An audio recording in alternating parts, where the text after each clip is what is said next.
Hello and welcome to another Arista video tutorial. Today we are demonstrating how to install and replace a suit. To start off, we will be taking a look at the Arista 7368 chassis. The Supervisor module is located on the left side of the chassis in the front with an arrow pointing up. To remove the Supervisor, gently push the arrow piece inwards and it will fall back towards you. Once the piece is all the way flat, gently pull the Supervisor outwards. To reinstall the Supervisor back in the chassis, align it correctly and gently push inwards until it clicks.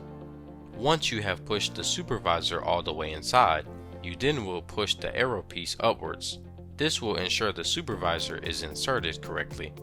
Here are some important checks to confirm if the Supervisor is inserted properly.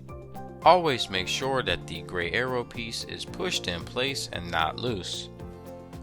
Carefully listen for the click sound when you push the Supervisor inside and when you push the arrow piece upwards. If you have any questions or feedback, feel free to reach us at support@arista.com. Thank you for watching.